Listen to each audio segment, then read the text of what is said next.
Hey, everybody. Welcome to Dad's Den of Pop Culture, Justice League.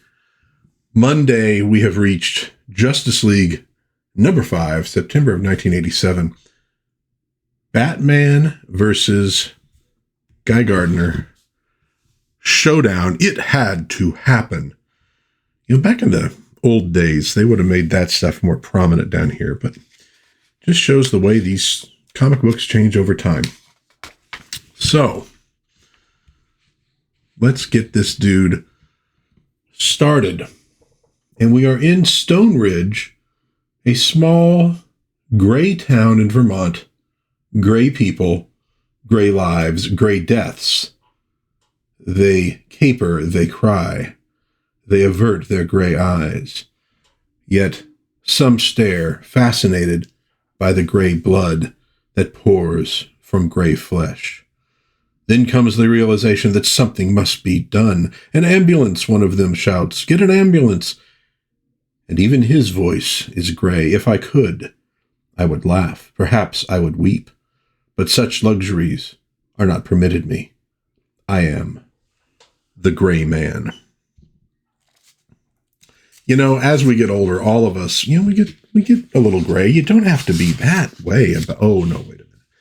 The gray man is far more than a guy getting older. In fact, he is a servant of the Lords of Order. And so the gray man has come to Stone Ridge. He has some plans. And as a result, Dr. Fate has come to stop those plans. We pick up with Dr. Fate in Salem, Massachusetts, where he has his sort of sanctum sanctorum, to borrow something from another big-time comic book sorcerer. The gray man, you know, is saying that he is a Lord of Order in a human host body. And even in the gray wasteland that is my soul, I hate him. So plot and breakdowns in this one. Keith Giffen. Script, J.M. DeMatteis. Pencils, Kevin McGuire. Inks, Al Gordon. Letterer, Bob Lapin.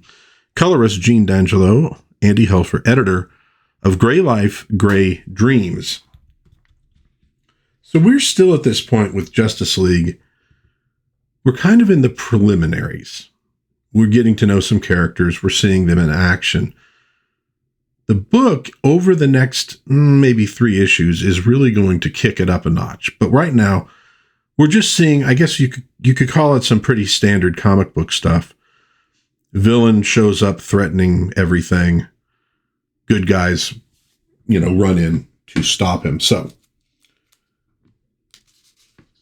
basically, as Dr. Fate is getting back to his home, he kind of picks up what's happening with the gray man, and he immediately disappears to go and deal with him.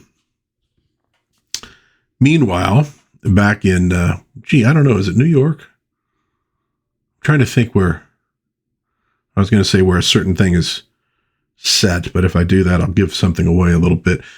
But Jack Ryder doing the hot seat, his show on TV. So Jack Ryder is this journalist who's, kind of doing sensationalist stuff. And he's whipping people up for some reason against the Justice League. And here you see, the guy, I don't know if he's maybe the director, all right, that's a wrap. Nice spot, Jackie. Of course it was nice. And don't call me Jackie. Whatever you say, Jackass is more like it. Hey, Mr. Ryder, what now? Got something hot for you. Stone Ridge, Vermont. Why should I care about Stone Ridge, Vermont? So he's getting clued in that there is something happening in Stone Ridge, Vermont. Wow, that's pretty cool.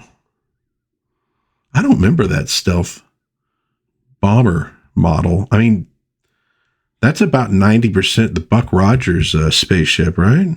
I don't know. That's pretty cool, though, I have to say. So there's some weird stuff going on. Notice he's got a Late Night with David Letterman shirt on. Getting more references to the real world in some of these. And so, it kind of made him look just a little bit like David Letterman. So he finds out about this, and he's going to run down there because he knows that the Justice League is going to probably show up. And as he says, I'm just gonna nail the Justice League's hides to the wall. That's all. Why does that guy have something against the Justice League? So back in Stone Ridge, we're seeing the Gray Man, and he's obviously been confronted, since we have the page wide open, by Dr. Fate. And he's saying, I never sleep, I never dream, and it's all your fault. But I'm not a prisoner anymore. I'm not a smiling slave who accepts the will of my betters without question. You and yours aren't in control anymore. Now I'm in control. So he has a beef with the Lords of Order. And we're going to get more to the origin of him and how it all came to be. But he has a beef with the Lords of Order. Dr. Fate is a servant of the Lords of Order. Hence, he's got a beef with Dr. Fate. And he, who served them, has now decided he's the master. He's in control. Is he really in control? Well, let's find out a little bit here. Because we hear him talking about how once upon a time he was this sorcerer and, wizard, and he learned and he probed for years on end. So I wove tapestries of enchantment. So I conjured and quested, finally unearthing the spell of spells that would pierce mystery's heart and reveal truth. Sorry, those are small letters, and I'm getting to be an old man. So I transcended the veil of illusion and looked upon prizes and cash. No, he didn't look upon that. The Lords of Order. And essentially they punish him, as he sees it, by making him into the Gray Man. So what is the Gray Man? What is the point of all that? So the Gray Man, essentially, people dream, and there's this sort of dream energy. And there's extra dream energy, so to speak, dream essence, right? And so he would collect that for the Lords of Order. But over, being the Gray Man, though, he lost emotion and things like that. And so he's decided he wants to be free of the Lords of Order. So he starts gathering the dream essence for himself, so he can use it to power himself and make himself greater than the Lords of Order and really take control of like everything. Although I suppose the Lords of Chaos would keep him maybe from getting too powerful. So mankind will be robbed of its ability to dream fate. All men will be Gray Men, and that way lies madness, and far, far worse. Ooh, Timothy Dalton in The Living Daylights. That was the first Bond movie that I ever got to go see in a theater. And I rather liked it. Okay, so we're hearing about the Gray Man and his plans for cosmic conquest back at the Justice League headquarters. I have had it. So we're getting this confrontation, and we've seen it a few times now, between Guy Gardner and Batman. Guy thinks, because of his warped personality, that he should be in charge of the Justice League rather than Batman. Did you hear what I just said, Bats? I heard you, Guy. Well, don't you think it's time you wised up and turned command of this team over to me? I'd sooner turn it over to Captain Marvel. Hey, figures you'd prefer Captain Whitebread to me, gutless pansy. Hey, I think it's time I proved once and for all who's top dog around here. This isn't a kennel, Guy, so stop acting like a mongrel. That does it. That does it. So Guy gets the idea. He's going to put his ring down, and he's going to take Batman on mano a mano. Of course, Captain Marvel's like, I don't think we should probably do this. I know what I'm doing here, Marvel. And maybe when you've had my years of experience, you will too. Till then, keep out of this. Now, Guy, was there something you wanted to do to me? You mean after I break your arms and legs? I'll bark and no bite. Oh, I bite. All right. I bite. And so here we have this. Now, this is kind of one of the classic moments of Justice League International. And it leads to much bigger things. And let's get a nice close-up of this. So Guy goes after Batman and one punch. And that's really, I should even show the thing below that because it's pretty awesome. So you have Mr. Miracle saying, I'll say this for Batman, he's efficient. And Booster's just one punch. Martian Manhunter and Black Canary walk in. Good afternoon, everyone. Hope we haven't. Is that guy on the floor? What happened to him? Is he dead? Please. So we have Black Canary is just heartbroken that she missed seeing Guy get knocked out by Batman with one punch. And also heartbroken that he's still alive. She might be joking about that, but then again, she might not. So Batman, leaving Guy, on the floor, you can sort of see his boots there. I'd like to call this meeting to order. As long as Guy's out cold, we'll have all the order we'll need. And look at her. I missed it. I suggest we pick up on our ongoing investigation of Maxwell Lord. I wish I had something new to tell you guys about Lord, but I swear I've already Booster. You're a member of the League now. We trust you, and we believe you. Batman? Not now. But the monitor screen would like to have a word with you. It says it's very important. Oh, all right. I'll be right. What did you say? I'm not kidding. The monitor screen wants to talk to you, and it's being very insistent. Oberon, if this is some carnival gag, I swear. So no, basically, in D&D, we'd call that like a magic mouth. So this mouth has appeared, and it is Dr. Fate, who he's losing his power. So obviously the Gray Man is giving him a lot of trouble, but he wants to get a message to the League. The League must come, Batman. Stone Ridge, Vermont. Can you teleport us there? No power. No. Okay, so they need to get to Stone Ridge, Vermont. Something big and mystic and magical is happening there. This is not good. How do we stop millions of mystic beings if we can't even see or touch them? More bad news. What? According to my calculations, taking into account the number of gray men, the computer projects that the total world population will be affected, 52 hours after initial contact, and that includes us. So they got 52 hours to get in there and do something. Batman sends Captain Marvel ahead.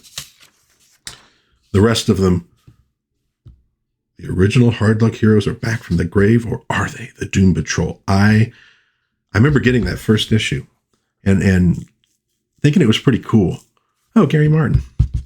Okay, so he takes off, and he's kind of complaining about the way he's been treated and all this, and, it comes back to those years of experience. I think I need some under my belt before I'm really ready for this. Well, ready or not, Stone Ridge, Vermont, here I come. So, he's worried about his place in the League, and is he really ready for it? Should he really be there? And we also see him flying by and seeing Jack Ryder's van pulled over to the side here.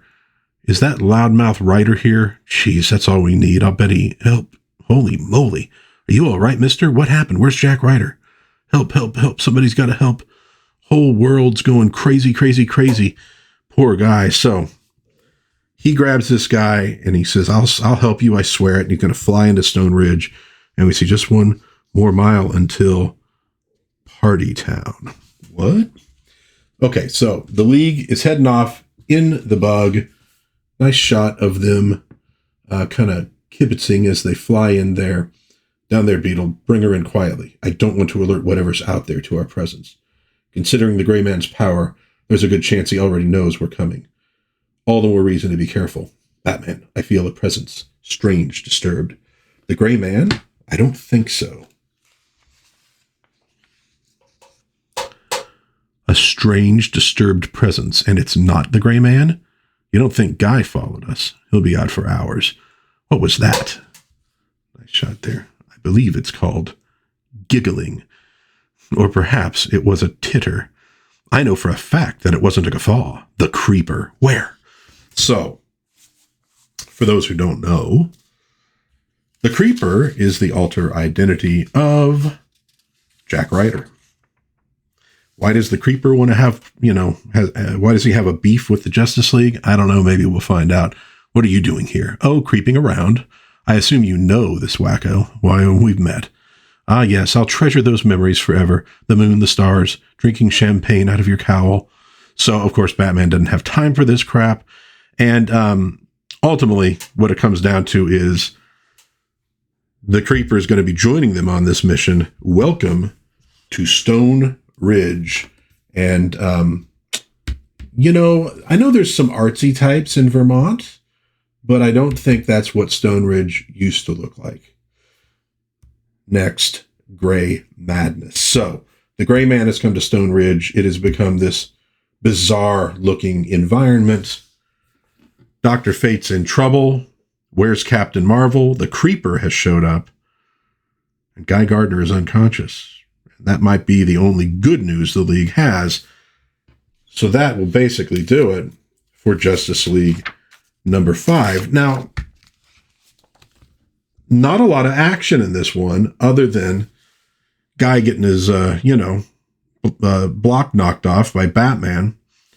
But it is setting up this storyline with the Gray Man that we're going to pursue. And that's going to lead to some changes for the Justice League. We'll put it that way. We're on track for, again, this is kind of the preliminary. We're on track to hit what we might call the real stride of this comic book in a couple issues. But let me know in the comments what you think of Justice League number 5. What do you think of Batman taking Guy Gardner down with one punch? I mean, to be honest with you, without his ring, okay, I mean, he's physically fit. He used to be a PE teacher, in fact. But he is nowhere near capable of taking on Batman. It was a good attitude adjustment for him. But let me know what you think in the comments. If you enjoyed this little video, if you're enjoying Justice League Mondays, hey, why not give this thing a like, maybe subscribe, maybe share with a friend. Until next time, though, God bless everybody. Please be kind to one another. Have a little bit of fun out there. Read some Justice League, and I will hopefully see you again soon in Dad's Den of Pop Culture. Bye-bye.